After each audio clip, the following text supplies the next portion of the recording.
अस्सलाम वालेकुम कैंसेरियंस, मैं हारिस अज़मी प्रोफेशनल एस्ट्रोलॉजर। अपनी ज़िम्मेदारी पूरी करते हुए पूरे हफ्ते जो मैंने कैलकुलेशंस की, प्लैनेटरी पोजीशन को चेक किया और इस वक्त वो क्या पेशंगोइयाँ बना रहे हैं, उनका कैलेंडर और उनकी पोजीशन आपके लिए किस तरह बेनिफिशरी है, अभी बयान करता हूँ। 7th हाउस में काफ़ी रौनक लगी हुई है, आपके मरकरी है, सैटर्न है। 6th हाउस में इस वक्त जुपिटर और वीनस है।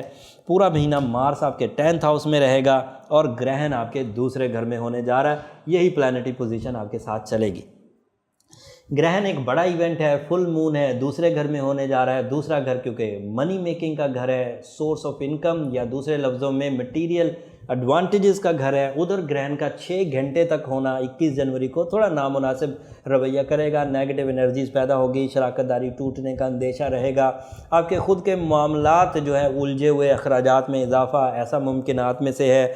और उसके अलावा सोर्स ऑफ इनकम में झोल आना, तवक्कुआत के मुखालिफ अपोजिशन का सामने आना, लोगों का आपके सामने खड़े हो जाना, आपकी बात ना मानना, ये सब पॉसिबिलिटीज़ में से हैं। ये मैंने कुछ बयान किए हैं। इनफरादी तौर पर हर कैंसेरियन के लिए इसका इम्पैक्ट डिफरेंट हो सकता है, लेकिन बहुत बड़ा इम्पैक्ट आने का अंदेशा है क्योंकि ग्रहण चाँद को ही होने जा रहा है और वो आपका रूलिंग प्लैनेट है।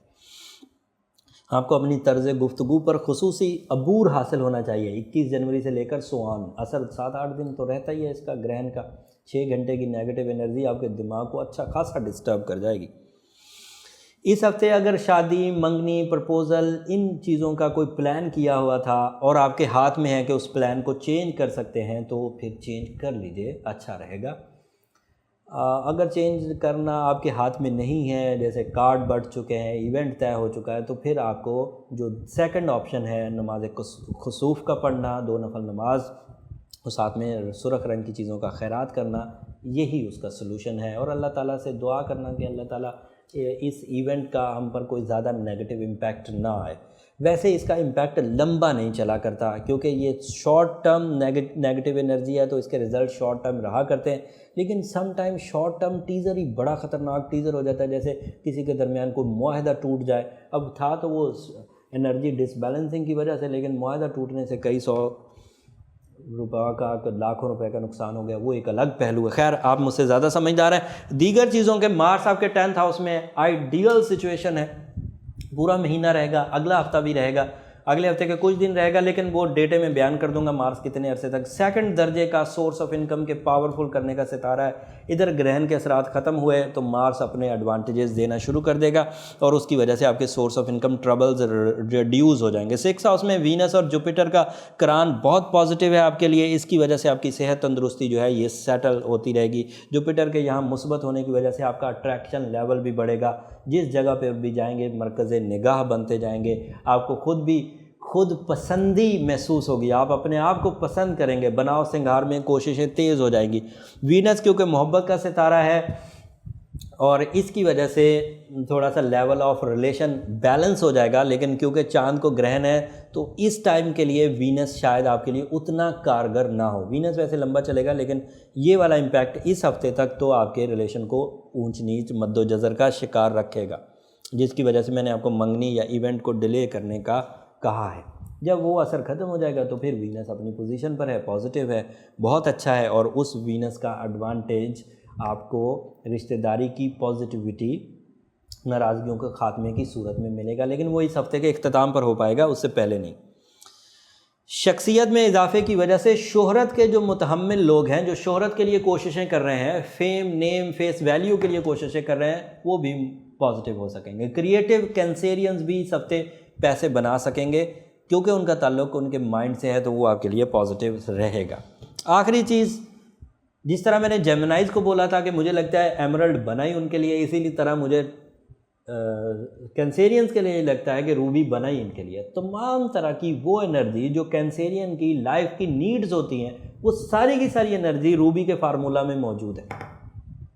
Cosmic energy, reflective index, specific gravity, सब उसमें मौजूद है, जिससे हॉरोस्कोप की नेगेटिविटीज़ को रिपेल किया जा सकता है और उन नेगेटिविटीज़ के जितने भी इम्पैक्ट्स हैं उनको रिपेयर किया जा सकता है। ये कैंसेरियंस के लिए, पर कैंसेरियन को इसलिए भी पहनना चाहिए।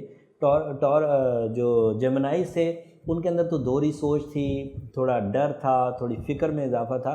कैंसेरियन को ये इसलिए पहनना चाहिए कि मून एक ऐसा प्लैनेट है जो पूरे महीने मद्दोजज़र का ही शिकार रहता है, तलू होता है, पूरा बढ़ता है, फिर कम होता है, फिर ग्रूब हो जाता है, फिर तलू हो जाता है। तो इन लोगों को टाइम साइंसेस में काफ़ी उतार चढ़ाव का सामना करना पड़ता है। ऐसी सिचुएशन में ये खुद भी इरिटेटेड से रहते। तो इस इरिटेशन को रिजॉल्व करने के लिए एक balance type of energy Ruby से मिलती रहती है। चांद आता रहे, चढ़ता, कम होता रहे, बढ़ता रहे, ग्रूब होता रहे, उसकी एनर्जी हमारे लिए एक अदरवाइज ब्लेसिंग है। लेकिन हमारे पास जो हमारी ज़िंदगी की या हमारे इमोशंस की नीड है वो प्रॉपरली रूबी से कॉस्मिक एनर्जी मिलती रहेगी, तो आप बैलेंस होकर चलते रहेंगे। रेड कलर आपका लकी कलर है, पीर का दिन आपका लकी दिन है, लेकिन इस पीर को तो ग्रहण होने जा रहा है, हो सकता है ये आपके लिए लकी ना हो। ओवरऑल इन्फॉर्मेशन मैंने आपको दे दी है, लेकिन इंडिविजुअल इन्फॉर्मेशन हर कैंसेरियन के लिए डिफरेंट होगी। वो उसके date of birth, time of birth और प्लेस ऑफ बर्थ के एतबार से होगी।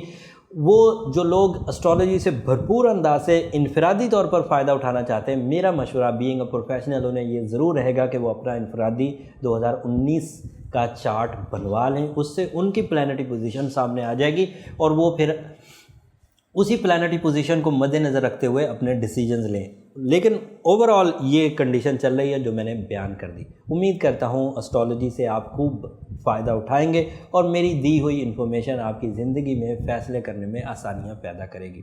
अगले हफ्ते तक के लिए इजाज़त दीजिए। अल्लाह ने के बाद।